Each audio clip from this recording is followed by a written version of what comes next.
जब आस पास में अड़ोस पड़ोस में किसी उनके रिश्तेदार का देहांत हो जाए, वो लोग जब दुख में हो ना, तो उनसे घृणा करने की बजाय तुम उनसे बात ज़रूर करो।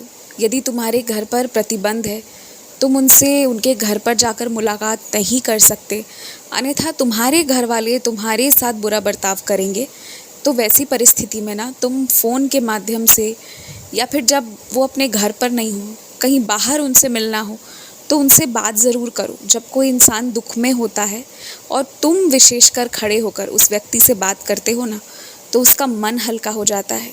ये मेरा अंश तुम में मौजूद है, इस कारण एक कृपा है तुम्हारे अंदर, जो किसी के भारी मन को ना बिल्कुल तनाव मुक्त करने की शक्ति रखती है। और इससे ये भी स्पष्ट होगा ना कि चाहे बाकी लोग जैसे भी हों, लेकिन तुम अलग हो। जब कोई दुख में होता है ना, तो उससे घृणा नहीं करना चाहिए। एक साईं भक्त होने के नाते उससे घृणा मत करो।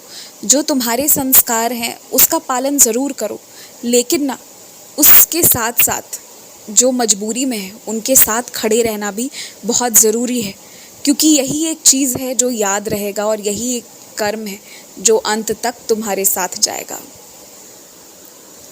शाम के वक्त और सुबह सुबह, इन दोनों वक्त ऐसा किया करो ना कि धूप बत्ती वगैरह लाकर अच्छे से रख लो और धूप जलाया करो। ये ज़रूरी है, इससे तुम्हारे घर का शुद्धिकरण होता रहेगा।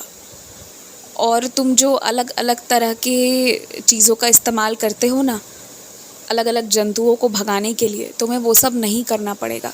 अपने आप से जो चीज़ें तुम्हारे और तुम्हारे परिवार के लिए नकारात्मक है ना, वो तुम्हारा घर छोड़कर चली जाएंगी, वो वहाँ टिक नहीं पाएंगी। तुम काम करने के चक्कर में, लिखने पढ़ने के चक्कर में कुछ इस तरह से बैठ गए थे कि तुमने ठीक से कुर्सी और मेज का प्रबंध तक नहीं किया। कुछ काम जो तुम्हें बिस्तर पर बैठकर नहीं करना चाहिए था, तुमने वो भी किया। बस घंटे भर का किया गया वो काम ही तुम्हारे कमर दर्द का, तुम्हारे शरीर में तकलीफ़ का कारण बन गया है। अब आज से ध्यान रखना कि उस तरीके से तुम्हें काम नहीं करना है। सही से बैठकर काम किया करो, अन्यथा इसी तरह परेशानी झेलना पड़ता है तुम्हें। और जहाँ पर पीड़ा है ना, वहाँ पर जब मालिश करवाओ तो साथ में थोड़ी सी ऊदी भी लगा लेना, अपने आप से दर्द ठीक हो जाएगा।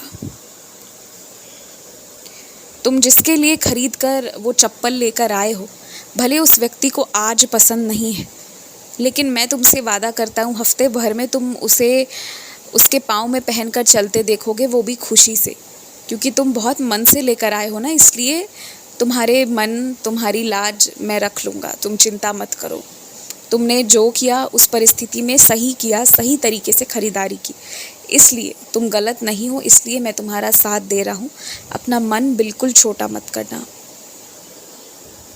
तुम्हें जब अत्यधिक खट्टा भी पसंद नहीं है खाना, तो फिर उतनी ही मात्रा में किसी भी चीज़ का प्रयोग करो ना। चाहे तुम नींबू का रस ले रहे हो, चाहे तुम दही ले रहे हो, चाहे तुम जो भी ले रहे हो। यदि कोई चीज़ खट्टी है तो तुम्हें जितना पसंद है उतना तक ही डालो, उससे ज़्यादा डालने के बाद उसे फेंकना। इन सब में तुम्हारी बर्बादी हो रही है, तुम्हारे पैसों की बर्बादी हो रही है, खाना की बर्बादी हो रही है, जो ठीक नहीं है। मेरे कुछ बच्चों को विशेषकर पेट की समस्या उत्पन्न होनी शुरू हुई है। तुम्हारे शरीर में नई नई जो भी समस्याएं उत्पन्न हो रही है ना, सब ठीक हो जाएगा। जो समस्या उत्पन्न हुई है उसका समाधान मैंने तुम्हें 2-3 हफ्ते पहले बता दिया था कि यदि वैसा हो तो क्या किया जाए। अब समय आ गया है कि उस समाधान का प्रयोग करके अपने इस समस्या से तुम निकल जाओ, और चिंता बिल्कुल मत करो। 1 से 2 दिन में तुम पूरी तरह से ठीक हो जाओगे। खुश रहो, मुस्कुराते रहो। दीर्घायु भव।